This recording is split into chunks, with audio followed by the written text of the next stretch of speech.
Every holiday shopper's got a list, but Ross shoppers, you've got a mission. Like a gift run that turns into a disco snow globe, throw pillows, and PJs for the whole family, dog included. At Ross, holiday magic isn't about spending more, it's about giving more for less. Ross, work your magic. All right, so let's talk about something that pretty much all of us have dealt with. Employment agencies. If you've ever felt that sting of sending out your resume and then just nothing, well, this explainer is for you. Let's get right into it. You know the feeling, right? You spend hours perfecting your resume, you hit that apply button, and then crickets. It is so frustrating, and it makes you start to wonder what is actually going on. And that frustration leads to the one big question we've all probably asked ourselves.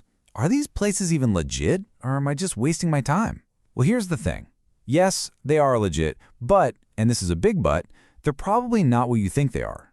The key isn't whether they're legitimate. It's about understanding who they really work for. I mean, that feeling is so real. It's like you've sent your resume into a cosmic black hole, never to be seen again. You're just left there wondering if a real human being ever even laid eyes on it. It's demoralizing, to say the least. The root of all this frustration, it really comes down to a huge misunderstanding about what an employment agency is actually supposed to do. Most of us walk in with an assumption that turns out to be completely 100% backward. This is what we all think, right? I mean, it seems so logical. They're an employment agency, so their job must be to find me employment. We see them as a service that's built for us, the job hunter. And when you're operating with that belief, the silence is just baffling. It feels rude. It feels like a personal rejection. You think, what is wrong with these people? But that whole feeling, it's coming from a totally flawed starting point. What if we've been looking at this whole thing the wrong way? So let's cut right to the chase. To really get why recruiters act the way they do, you just have to ask one simple, powerful question. Who is their real client? And boom, here it is. This is the aha moment that changes everything. On the left, that's what we assume, but on the right, that's the reality. An agency is not paid to find you a job. They are paid a very, very hefty fee by a company to fill a job. And what that means is you are not the client. The employer is. Honestly, if you remember just one sentence from this entire explainer, make it this one. Let this sink in. They do not work for you. They work for the company that's paying their bills. You're not the customer.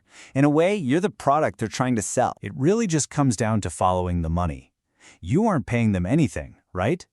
The employer, on the other hand, is paying them a massive fee if they find the right person.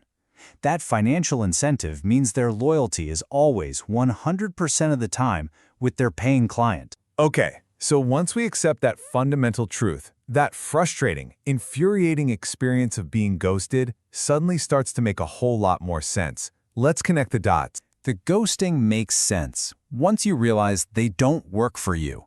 It isn't personal, it's just a cold, hard business calculation. For a recruiter, time is literally money, and they cannot afford to waste it on anything that doesn't serve their client. Think about it like this. A recruiter gets a new job order from their client. They need a senior Java developer with 8 years of experience in the fintech industry. Okay, so they scan a mountain of resumes looking for exactly those keywords. Do they find a near-perfect match? Awesome, they call that person immediately. Is your resume for a project manager? It gets tossed. It's discarded. There's no step 3B for, let's have a nice chat with this person who isn't a match. So from where they're sitting, if your resume isn't a dead-on match for what they need right now, spending even 1 minute replying to you is a waste of their time. That's time they could be spending finding the right candidate for their actual client. I know it sounds harsh, but this is the pure, unfiltered logic of a recruiter. If you're not qualified for the very specific job they're being paid to fill, why on earth should they get in touch with you? To them, it's just business. Okay, so all of this might seem a little discouraging. I get it, but it's actually the opposite. This knowledge is your new superpower. Now that you understand the real rules of the game, you can completely change how you play it. Exactly. Instead of just blindly sending your resume into the void and hoping for the best, you can now be strategic. You can interact with recruiters in a way that actually aligns with their goals, which, and this is the key, dramatically increases your chances of getting a response. So here's your new playbook. First, see recruiters as people serving their client, the employer. That means your role is to be the perfect, easy-to-sell solution to that client's problem. You have to make your resume an undeniable, screaming match for the job they need to fill. And when you get silence, don't sweat it. Don't take it personally. It's just a business signal that you weren't the right fit for that specific opening.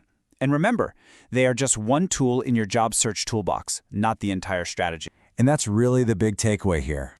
This isn't about being cynical, it's about being smart and effective. Knowing that recruiters are there to fill a job, not to find you a job, empowers you to be the exact candidate they can't possibly ignore. So the question I'll leave you with is this. Now that you know the rules, how are you going to play the game differently? Thanks for joining us.